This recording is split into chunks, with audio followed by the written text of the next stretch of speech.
I started to feel better and better as the summer went on. Played a lot. Just getting worn down, but I was ready to keep on going. I started, like I said, feeling more and more comfortable as the weeks went on, and felt great this week. Really didn't, make a whole lot or take advantage of how I was hitting it, until I made a few yesterday to kind of get back and get things going. In 2025, Rickie Fowler was nearly invisible on the PGA Tour. Fans didn't see him in top 10 finishes or on highlight reels. He wasn't trending, and there were no big wins to talk about. For a 6-time PGA Tour winner, 9 events without a single top 10 was more than a slump. It was a slide, a slow, painful fade from the spotlight. Reports from Yahoo Sports and Golf Monthly confirmed what many feared. Fowler hadn't cracked a leaderboard all season, and it wasn't due to injury, scandal, or a sudden bad break. He was playing, grinding week after week, but nothing was clicking. In golf, when the world stops noticing you, you have 2 choices: vanish quietly or fight back. Fowler's world ranking told the truth, 125th. For someone who had spent over a decade near the top, this wasn't just disappointing. It was shocking. For the first time in more than 10 years, he was in danger, barely holding on to his PGA Tour status. Yet, even in the midst of that struggle, a glimmer of hope remained. Some players might treat sponsor exemptions or special invitations as polite farewells.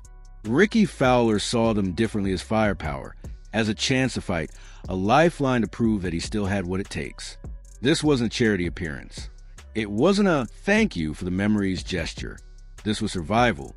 Rickie stepped onto the course feeling the weight of every stare, every whisper questioning why he even belonged.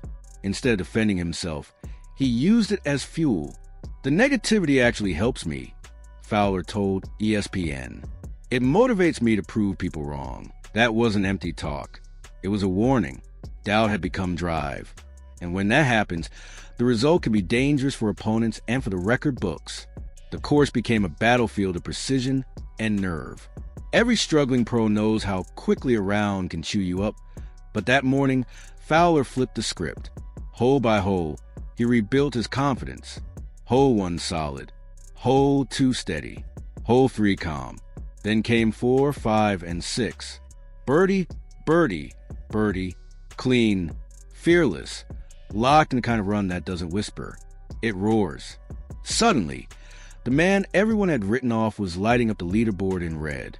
By the time he reached the back 9, something electric had taken over. His swing was smooth and loose, the putts rolling like magic. On the 16th, a downhill 25-footer loomed. Most players would play it safe, hope for par. Not Rickie. He read it perfectly and sank it dead center. The crowd erupted. That wasn't luck, it was clarity. Fowler's round wasn't just about birdies. It was about swagger, energy, and presence. Announcers started raising their voices. Fans leaned in. Social media buzzed.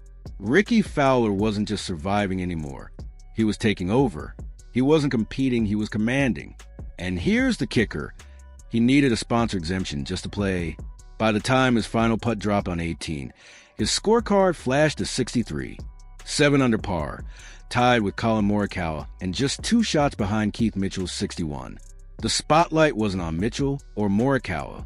It was on the comeback no one saw coming. Fowler wasn't supposed to be there. He had been counted out, written off, dismissed. Yet, there he was, standing tall at the top of the leaderboard. And he wasn't apologizing for it. That 63 wasn't luck. It wasn't nostalgia. It wasn't a feel-good story. It was a warning shot to every player, analyst, and fan who had stopped saying his name. Rickie Fowler had reignited the fire, and Philadelphia was the place he chose to let it burn. When the smoke cleared, the message was clear. This wasn't some lucky Thursday or a soft course fluke. This was a statement. Fowler didn't come to wave at fans or chase memories. He came to remind the golf world who he really is. And this time, nobody was laughing. This was a man swinging like every shot could save his career, because it could. The spotlight was gone. His top 50 ranking gone. Major invites gone. All that was left was pride, grit, and the echo of a name once feared on Sundays. When Fowler teed up at the PGA Championship, he didn't bring a resume, he brought a mission. And missions like his don't end quietly. They end with fireworks. Every swing that day carried more than birdies. It carried defiance. He wasn't just sinking putts. He was silencing critics, the same voices that said he was done, broken, forgotten. They watched in disbelief as he outscored Morikawa, kept pace with Mitchell, and flew past players 10 years younger. And the wildest part? He was just getting started. He made it personal. Every step, every look, every swing told a story. This is not the Rickie Fowler you knew. This is someone sharper, hungrier, and more dangerous than ever. When the round ended, he didn't celebrate. He simply signed his card and walked off like a man who expected it. That quiet confidence was deadly. He wasn't chasing attention. He was reclaiming himself. This wasn't a feel-good Thursday. It was a warning. Fowler reminded the world what his name once meant and what it could still become. The ripple effect was immediate. Headlines flipped. ESPN, Golf Monthly, PGA Tour Live, every outlet had to acknowledge the man they had buried. Fans woke up. The silent army in orange hats returned. Clips of that 16th-hole putt went viral. Comments poured in. Vintage Rickie? Golf is better with him in it. It wasn't just hype. It was relief of reconnection with a player who had once dominated the sport and captured hearts. For years, Fowler had been the king of heartbreak finishes, the guy who got close but couldn't close. But after this round, the story flipped. He wasn't a what could have been anymore. He was a what still can be. Suddenly, an open spot in the PGA Championship didn't feel like a favor. It felt earned. No one questioned his exemption anymore. The focus shifted to what he could do next. Could this spark become a wildfire? Could Fowler go further than anyone expected? Doubt was gone, replaced by pure expectation. The timing couldn't have been better. Golf in 2025 was chaotic. Split tours, lawsuits, divided fans. Uncertain sponsors, the sport was fractured. And then came Fowler, fearless, focused, playing not for money or politics, but for pride. For one shining moment in Philadelphia, his 63 became the thread that pulled golf back together. Something real, something pure, reminding fans why they fell in love with the game in the first place.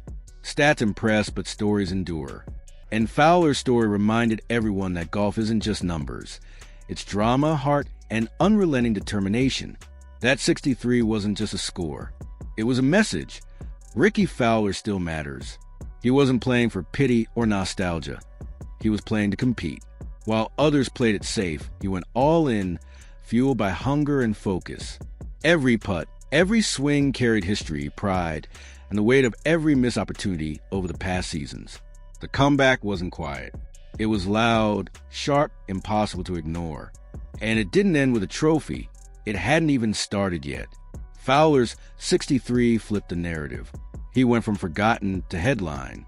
He turned influence into performance and performance into relevance. Rising stars may grab attention, but returning legends grab belief. Is Rickie back? Maybe. But one thing's certain, he's not done. Not even close.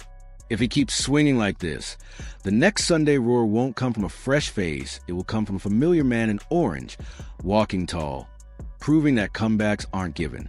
They're taken. Early 2025 had buried him in silence. No wins, no top tens, 9 events, barely a whisper. Some players earn their way back. Some get picked.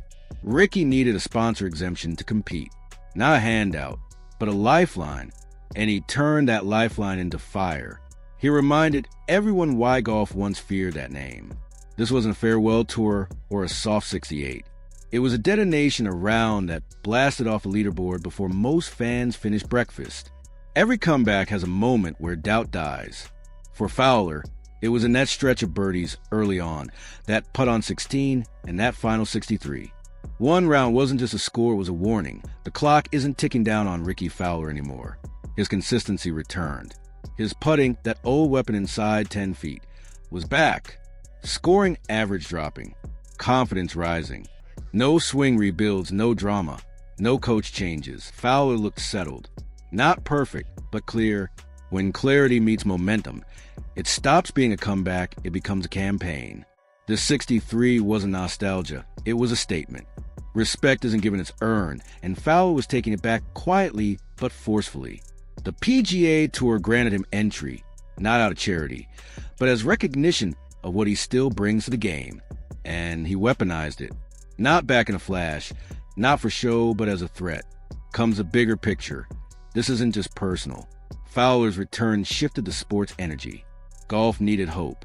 And for one afternoon in Philly, Rickie Fowler delivered. The chaos of 2025 gave way to focus, pride, and an unforgettable performance. Fans were reminded why they loved the game. Analysts recalibrated. Players took notice. And yet the best part? He hasn't won. Not yet. But Fowler is back in the mix, alive, hungry, and dangerous. His story isn't just his own, it's proof that greatness doesn't expire. It waits. And when it wakes, the sport stops and pays attention.